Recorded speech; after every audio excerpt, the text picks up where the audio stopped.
All right, our next sandwich is going to be a fairly simple BLT. So we've seen most of these ingredients before, but we're going to start out with a couple pieces of sourdough down on the grill. We're going to toast one side and griddle the other. So as usual, we take our liquid butter. Well, first of all, we're going to take our 3 pieces of bacon, make them 6 half pieces of bacon, and throw them down. And now BLTs also, this is what our normal allotment of bacon is on there. If you've got a half piece or two that's just kind of floating around, you might throw that on there. So then we're going to do as we usually do. We're going to lightly butter the bread, as light as butter as we can, with kind of a crosshatch pattern, but really as light a drizzle as we can get on there. We certainly don't want a ton of butter on the BLT because we're going to have some grease on the bacon too. We don't want to make it overly greasy. The only interesting thing that we do for a BLT, well, a couple of things that we don't do that we do that other folks don't do. One is we do put shredded cheese on there, shredded sharp cheddar cheese. And kind of like the breakfast sandwich, we don't want the cheese. It's not a grilled cheese with bacon. It's a BLT.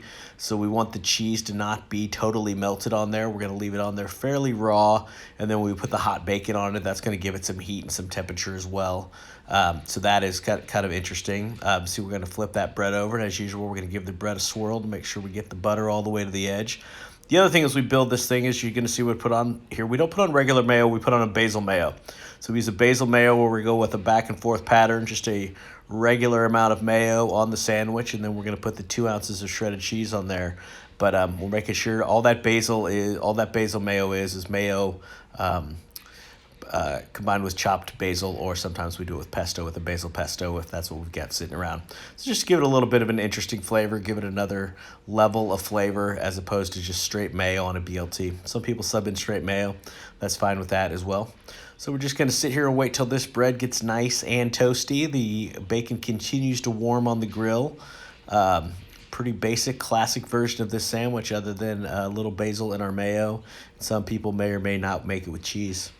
We want to make sure the bread gets nice and toasty on this one, gets nice and yellow and brown on the underside, and then we want to make sure we use some nice fresh slices of lettuce that we've got, and the freshest tomato we can find to make sure we get that hot side hot, hot side cold, or cold side cold, if you will. So I'm going to actually leave that one piece down on the bread, I believe. You can see now bacon grease does cook off and create smoke in the kitchen, so I want to pull that bacon grease off into the bin as quickly as I can. So while that other piece is browning, I'm going to go ahead and build the sandwich. I've got lettuce and tomato. Then anytime I put a tomato, especially on a sandwich like this, I want to salt and pepper that tomato as well to make sure we get some good spice on that tomato. So while that was happening, that other piece of bread was just finished toasting. As you can see, it's nice and brown all the way to the edges, yellow and brown, just like we like it. We're going to cut that in half, and then we've got just a normal, regular old BLT. Enjoy.